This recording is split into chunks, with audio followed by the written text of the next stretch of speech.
Hello guys, samahan niyo ako mag-recover tayo ng isang compressor, itong dalawa. Puro to may issue, no? Ito tingnan natin ha. Ang issue ng ito, puro to R600 guys ha. Ang issue nitong isa, ito piston niya. Yan, ang piston nagluwag na to. Ang connection ng piston sa rotor, to luwag na. Yan. Luwag na. Ang itong isa naman, ito nalaglag tong kanyang yan, nalaglag. Tapos doon sa ilalim may naputol na winding. Nasa nalaglagan ito na siguro na vibrate, yun naputol na. Yun lang guys, kung may ma-recover tayo dito, yan, tingnan na natin ang muna takip, no? Unahin natin ito, no? Ang pagbaklas itong isa na to. Baklasin natin to guys, yung natanggal nito. Kailangan natin ng flat screw ito. Yan. Ang sikwat natin dito sa wind connection. Bago kailangan natin ng 8 o city ba to? 8 yata. 8mm guys. Tingnan natin. Kung 8mm to, 888 nga. Yan. Unang baklasin natin guys ito. Ang linya ng high side. No. Connection ng high side. Yan. Yan lang guys. Baklas na. Ito ang connection ng high side para dito sa inlet ng yan na guys, tanggalan natin ito. Mayroon tayo dito prepare na panghugas natin. Yan guys, pag natanggal nyo na to, mahugot nyo na to. Yan mahugot na.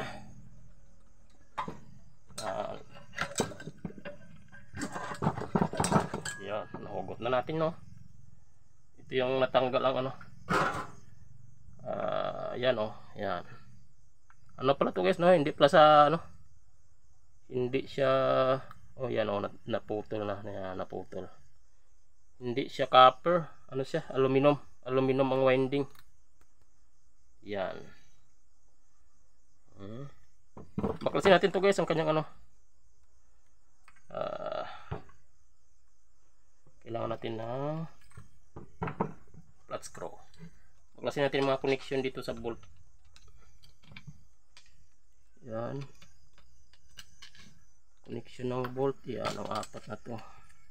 Ang plastic nito, ito yung plastic na dumidikit dun sa spring nya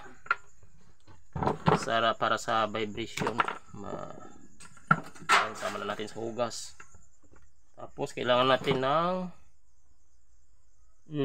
cross star yata to ang tawag dito. Yan, star screw.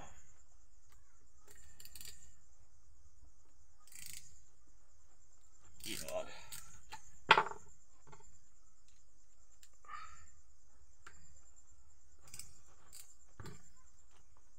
Yan. Apat to guys ang star screw nya para maluwagan natin, para ma-pull out natin itong kanyang winding. Ipalit natin yung isa dahil okay pa yung winding ng isa. Ang sira doon ay lang, yung piston nya, connection ng piston. Yan, tanggal na guys. Dito tayo.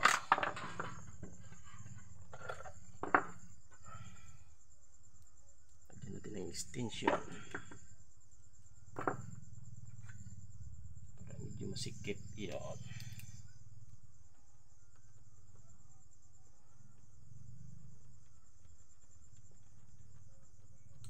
Yan guys.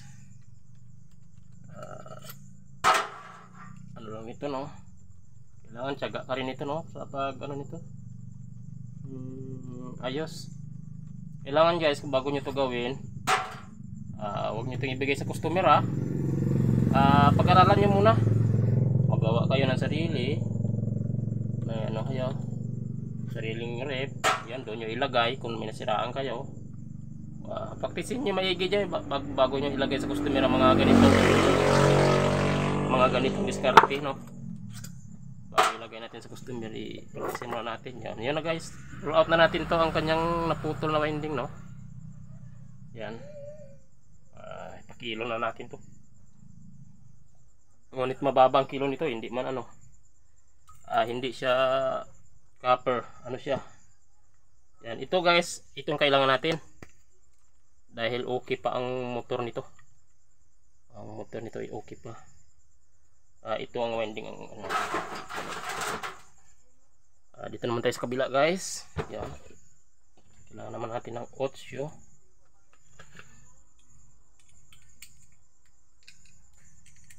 Yan, pangtanggal dito. Subukan natin guys kung makabuo tayo ng isa. Yan. Tapukilan natin para hindi masira ang gasket niya. Yan. Yan. Bago itong connection niya sa winding papunta sa labas. Yan. Bago makuha na to guys. Mahugot na to. May 4 na spring yan dun sa baba. Yan, 4 na spring.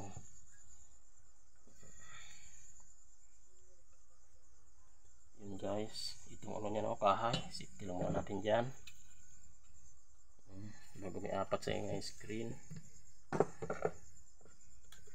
Tanggalin natin to. Guys, nakaipit kasi ito kailangan nito ng screw din. Aroy, wala tayong pang ano star screw malalim. Yun, di abot. Subukan natin guys ang ano, alin. Hanap lang ko alin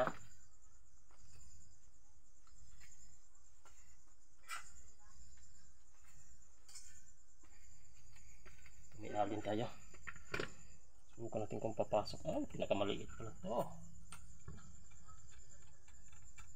Hindi kasi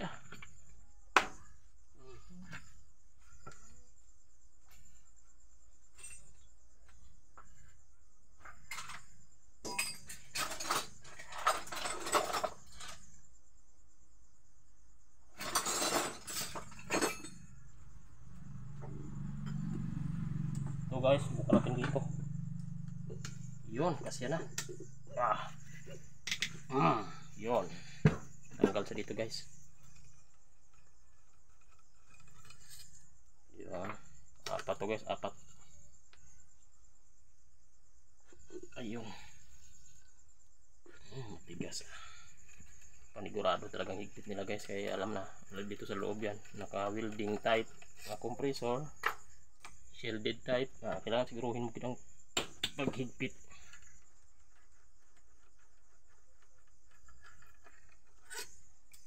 Guys.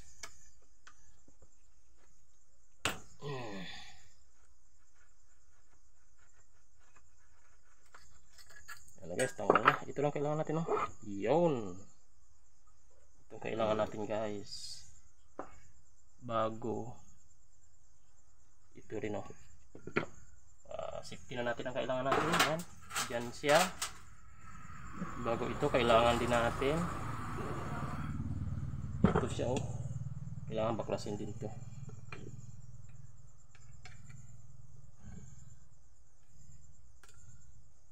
Yan guys, maliit.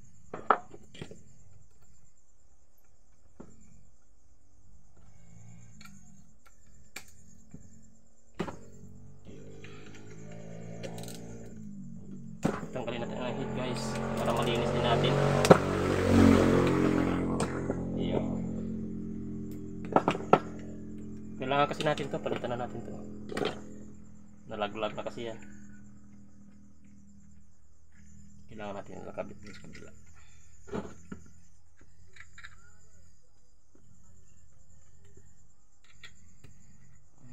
Tiis din sa mga ganito tiyaga lang.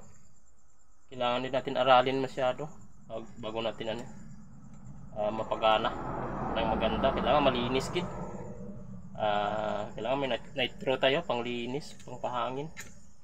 Nahugasan na natin to, nalinis natin, tapos ano pa natin? kailangan may nitro kita na pang pahangin sa kanya para malinis gid siya bago natin weldingin.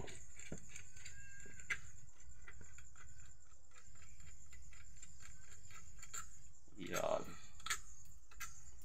Yan lang guys. Ito kailangan natin to. Yan. Kaya dahil itong piston niya dito, yan, sira na yan. Yan. Uwang-uwang na. Kailangan natin to. Ito, palitan natin.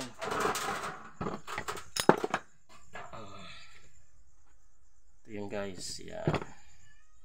Kailangan mapasok natin siya dito. Kunin natin to.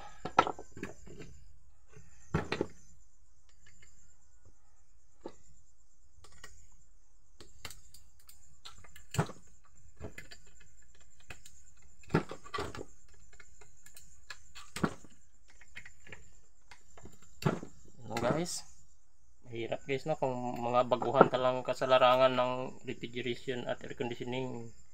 Ang mahirap doon ang ref ang may negative pressure talagang. Kung nag-uumpisa ka mapapapasuko ka talaga sa mga back job nya. Pero aralin nyo guys, bawat back job, bawat mali aralin talaga ng magandang aral. Bakit ba nagkaganon, take note o gumawa kayo ng sarili nyong libro, pwede rin kung bakit nagkaganon siya at ano ang solusyon nyo. Yun guys, yun, halos sira-sira na pala talaga ito guys. So, ang kanyang ano, yan, sira-sira na, ang dumi. Palit natin yun na isa, malinis pa to yun, yan.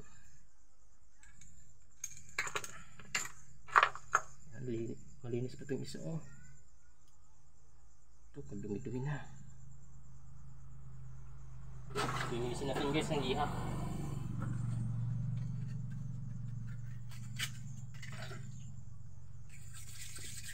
Yan, linis na.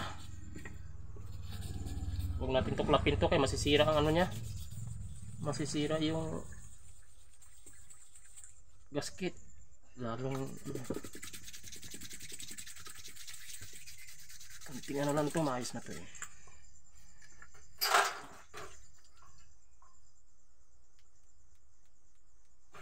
guys. Yan ako lang ha.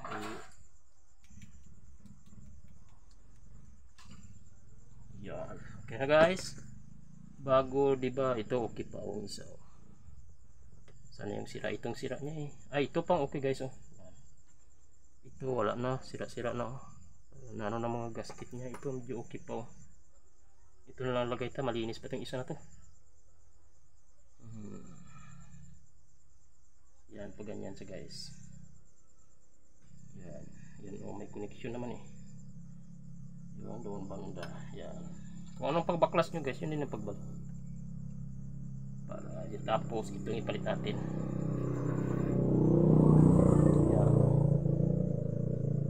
Sana mabuo pa natin to guys. Pinangbigay na lang to ng customer. Iningi ko na lang to sa customer na mga sira na nila to. Iningi ko na lang, baka may mabuo pa tayo. May gamitin tayo sa mga nangangailangan talaga. Yan, himpitan na natin to guys. Okay na yan.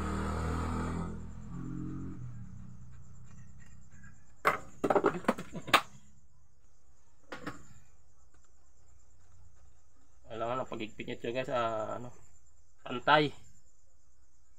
pantay ang pagigpit no.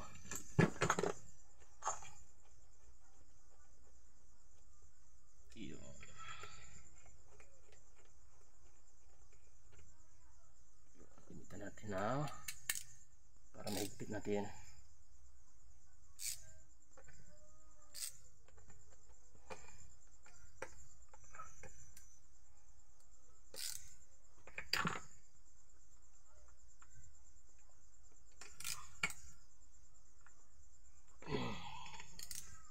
Tiyaga lang guys.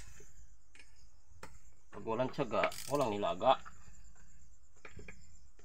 Gabi lang ako makagawa ng ating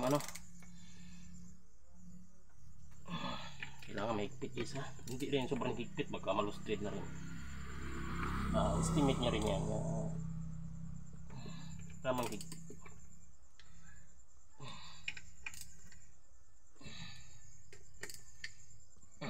Yun na guys. Yun na. Nakabuo na tayo, no? Ng isang head at ito. Ay, itong sira nila eh. Yan. Ang piston kasi nito guys. Okay pa.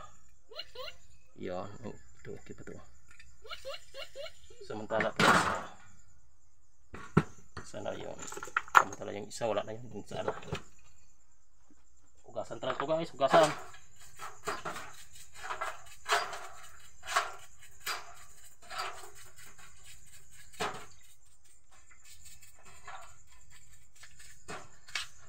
Kailangan matyaga rin ito guys, maghugas.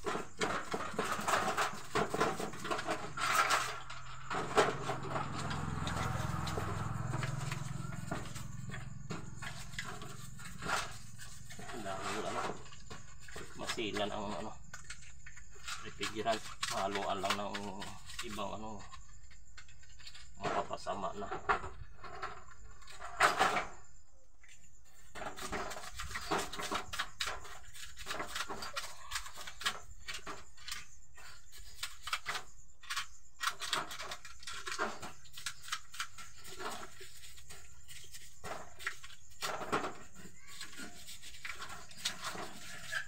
Tsaga lang guys sa paghugas. Kailangan malinis.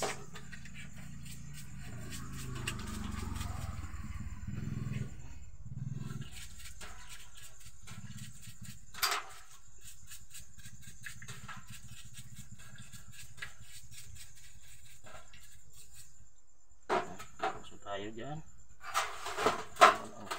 Libre na natin itong mga sira.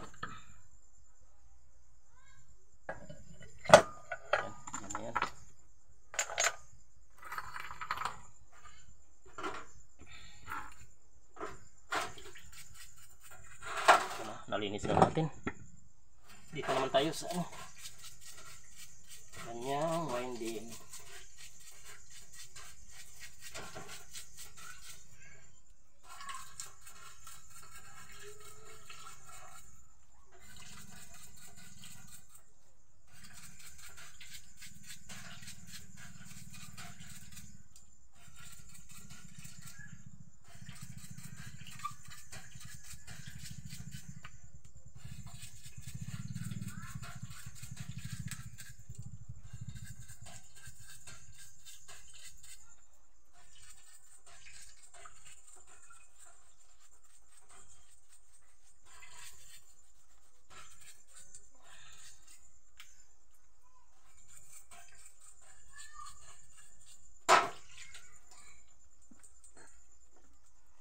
Guys, nalinis na natin. Balik na natin dito guys. Salpak natin. Dapat ito guys, yon. Dito yan siya. Yan.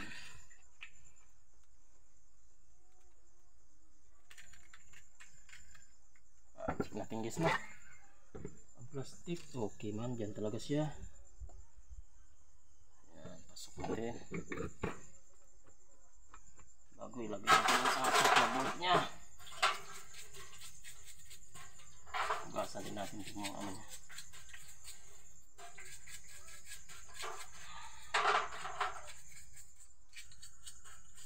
Kailangan magawa kayo guys, pareho no? Pareho ang kanilang capacity.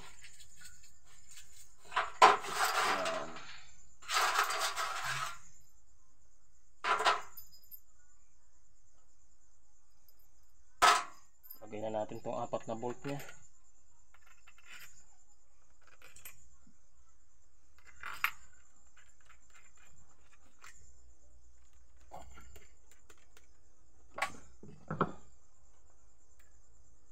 Ito lang gamitin natin guys, para madali. Dito yata na shoot Ano yata ito? Ito lang gamitin ito.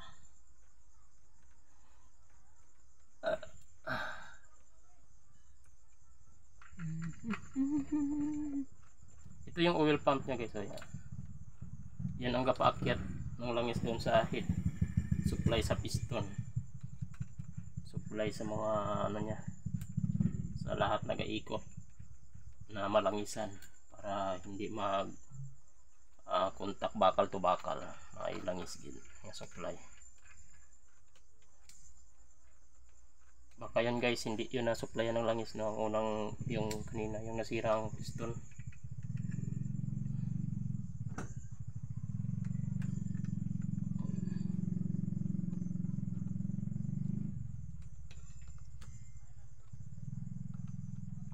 Bago natin higpitan guys ay ano muna, kailangan may manipis kayo na ano na feeder gauge, hindi kaya yung sa ano sa metrohan yan.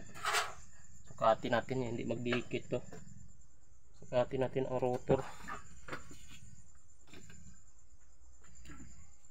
Dito tayo sa manipis. Ayun. Yan, kailangan masukat natin to guys ang rotor nya no.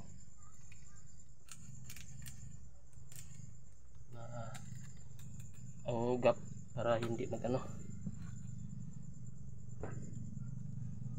hindi magdikit.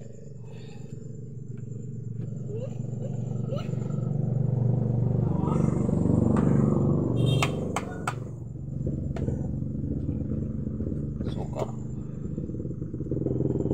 maganda yung guys ang ano, yung nawala na kasing aking ano yung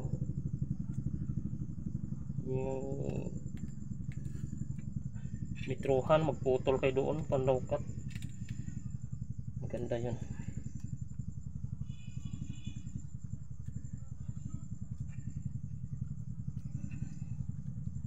Sukatin natin gilid-gilid niya magpareho.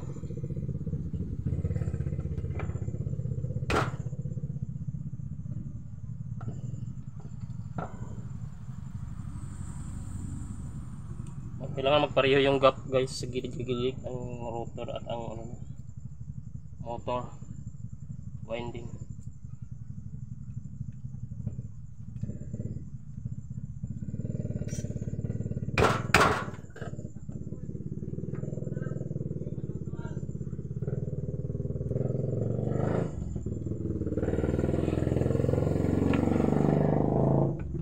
Subrahan niya guys.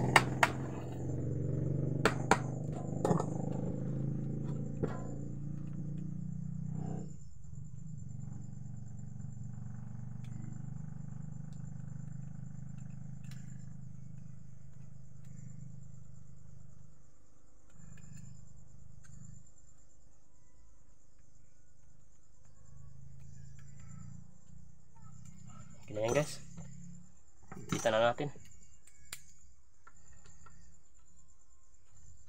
Kailangan pantay ang paghigpit nyo guys.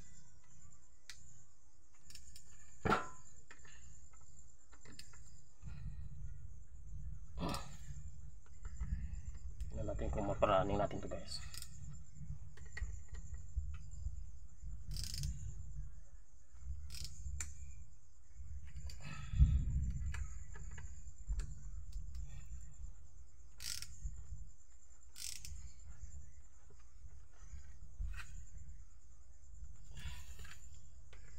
Maganda kasi ito guys, marunong tayo sa mga kahit mga ganito, hindi kahit bili lang tayo ng bili, imahal rin yun guys. Baka ito ay mapagana pa natin kahit mag ano lang sa ng isang taon, okay na yan, maggana lang sa ng isang taon. Pero kung may pira ka doon, nasa sigurado. Ito sa atin ay ano lang to, kailangan natin ito kasi maputunan. Parts to siya ng pag-aaral natin. Yun na guys, para yan, check natin kung malambot ang kanyang piston. Parang matigas na guys. Ayun, medyo may katigasan guys. Bakit kaya may sabit, matigas. Saan gatabit? Ito yata. Lagyan natin daw ang ano, supply ng langis ang piston nya, baka doon gatigas.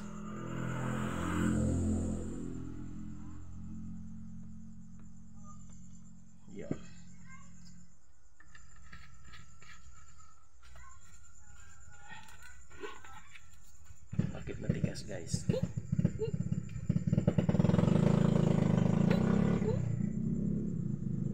Medyo matigas siya.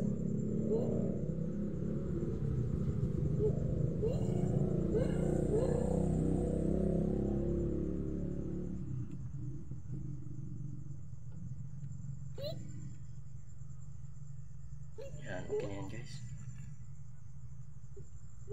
Subukan natin patakbuhin. Ilagay natin na. Wow, takbo. Hugasan na natin to guys ang kanyang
balik na natin tong kanya.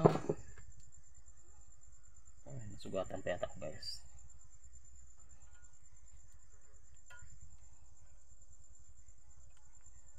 Plastic support.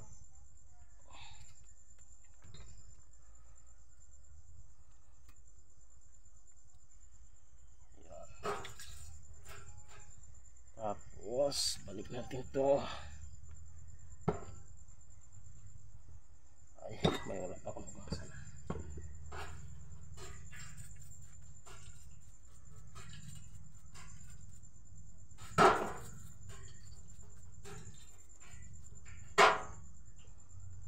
Iyon.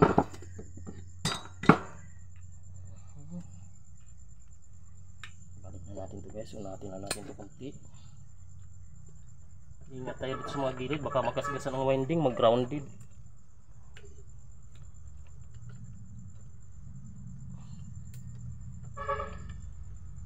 Yan.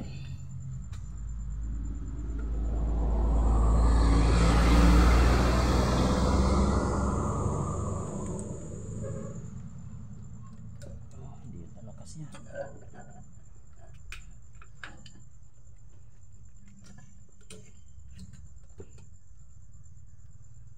Mali at ating ano guys ating parada. Diyan ba talaga? O dito. Hindi natin.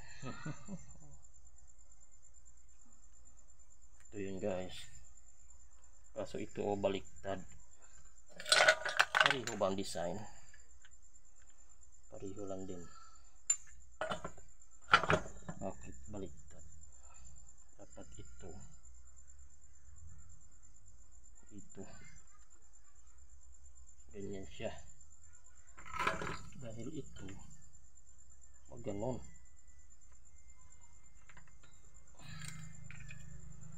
Dapat na ganyan.